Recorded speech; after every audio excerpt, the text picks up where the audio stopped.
Okay, picture this.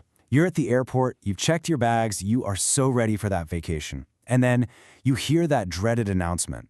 You look up at the board and there it is, flashing next to your flight, grounded. It's a feeling we've all come to know, but the real reason it's happening?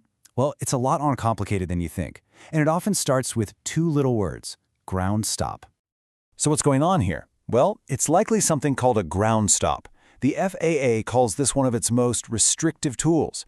Think of it like an emergency brake for the entire airspace. It literally forces planes to stay put, right there on the tarmac. And, well, lately, that brake is being pulled way too often. And why is that brake being pulled? As this report from the AP points out, it usually boils down to one critical thing, a shortage of air traffic controllers. I mean, it makes sense, right? If you don't have enough eyes in the tower, the only safe move is to stop the planes from taking off in the first place. But here's the thing, this isn't just a new problem, or a few people calling in sick. It's a symptom of something much, much deeper. The truth is, our nation's air traffic control system has been stretched dangerously thin for years. We're not talking about a recent hiccup. We're talking about a long-term systemic crisis that's been brewing long before it started making headlines and messing up our travel plans. Okay, so check this out. This data from the Department of Transportation, it tells a pretty shocking story. Just look at that graph. There's been a steady 10% drop in fully certified controllers over the past decade.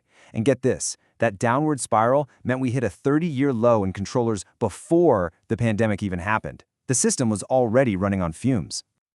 And look, this isn't just some vague, general decline. It's hitting us right where it hurts the most. A government report found that 20 of our nation's 26 most critical air traffic facilities, we're talking the ones that handle the busiest, most complex airspace, were staffed below the FAA's own 85% minimum.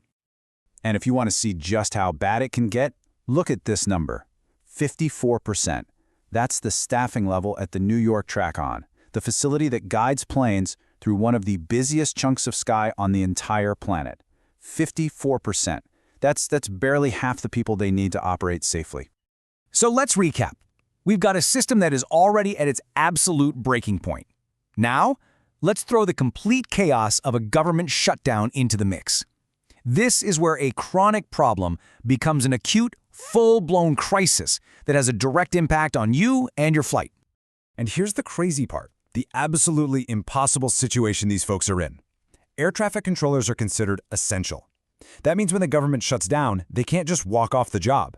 No, they are legally required to show up to work, one of the most high-stress jobs in the world, responsible for thousands of lives every single hour, all while not getting a single paycheck.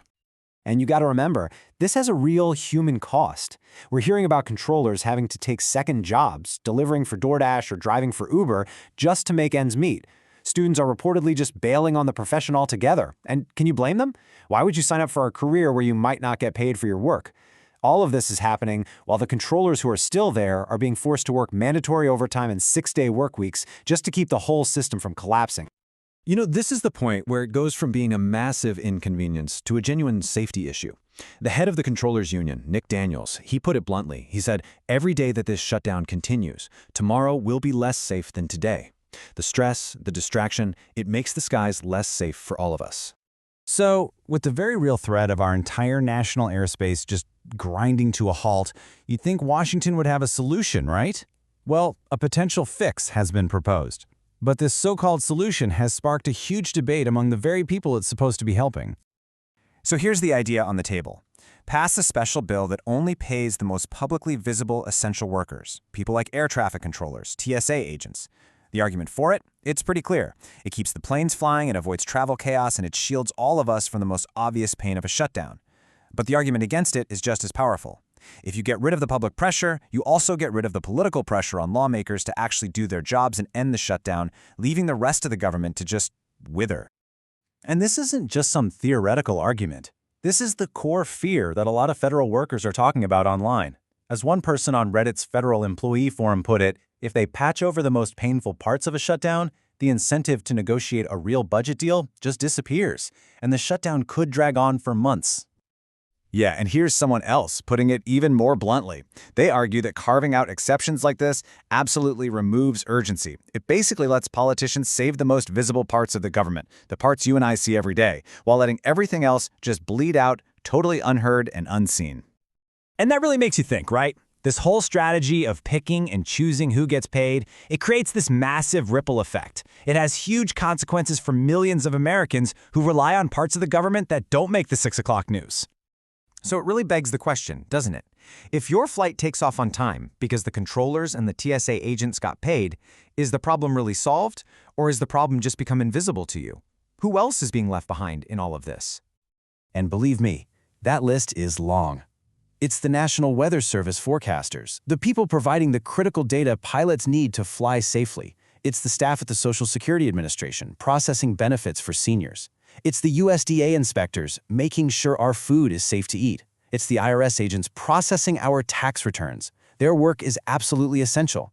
It just doesn't cause immediate, TV-worthy chaos when it stops. And all of this brings us right back to the central dilemma of this whole showdown. Look, government shutdowns are designed to create political pressure by causing public disruption. So if we create these clever workarounds that shield us from the most obvious pain, like our flights being delayed, what leverage is actually left to force our leaders to find a solution? It's really a question about convenience versus accountability, and the answer could decide how our government functions, or doesn't, for years to come.